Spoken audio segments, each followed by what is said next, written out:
এতখানি ব্যথিত যে এখন 11 দিন হয়ে যাওয়ার পরেও আপনারা রাজপথ ছাড়তে পারতেছেন না। উসমান হাদির এই যে 10-11 জনের যে কোর টিম, তার যে ইনকিলাব মঞ্চ, তাদের ভালোবাসা আপনাদের চেয়ে বেশি না?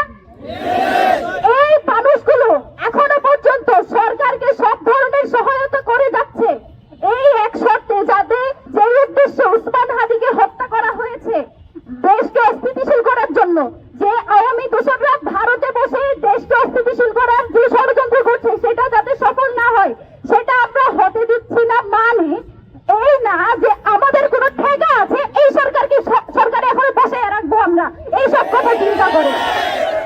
আমাদের বার্তা খুব স্পষ্ট। আমরা এই যে বলি পদত্যাগ চাই, নামাবো, এসব আমরা শুধুমাত্র বলার জন্য বলি না। আমরা এখনো পর্যন্ত আপনাদেরকে সুযোগ দিচ্ছি শুধুমাত্র এই চিন্তা করে যাতে দেশ অস্থিতিশীল না হয়, নির্বাচন না হয়। যদি আমার ভাইয়ের বিচার হয়, আমার কিসের থেকে এই সরকারকে এখনো যে সরকার বিচার করতে পারে না সে নির্বাচন করবে, এটার কিসের বিশ্বাস?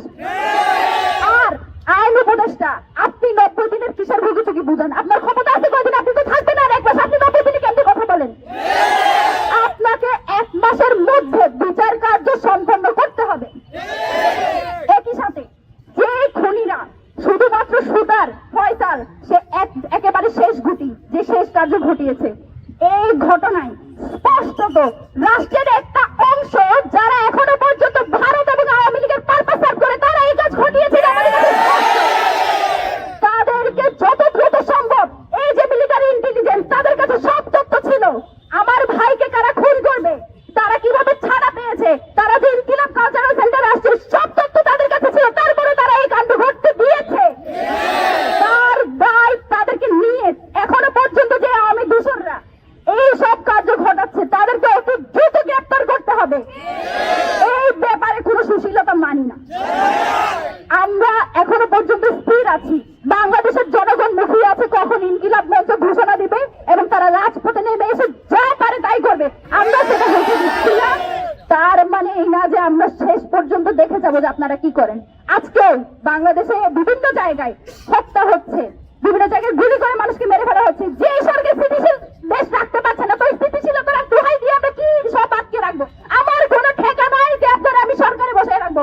লেখায় বাইর করবে এই সরকারের যে এই সব ব্যাপারে কোনো সুশীলতা হবে না। যতদিন পর্যন্ত আমার ভাইয়ের বিচার হবে, আমার আপনাদের সাথে কোনো সুশীলতা নাই। আমার যা হারানোর আমি হারাই ফেলছি, এখন আমার সরকার নিয়ে চিন্তা ভাবনা করার কোনো দরকার নেই। আমাদের বিচার লাগবে এবং সেটা নির্বাচনের আগে, এবং সেটা 1 মাসের মধ্যে।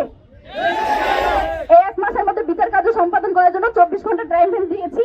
যদি না পারেন, আপনারা আরেকটা চিন্তা ভাবনা করতেছেন, সরকার তো আর বেশি দিন নাই, মাসখানেক সময় আছে, আগে ভাগে একটু পদত্যাগ করে পালাইয়া যায়। না, আপনাকে আমরা পালাইতে দিব না, দিচ্ছি না।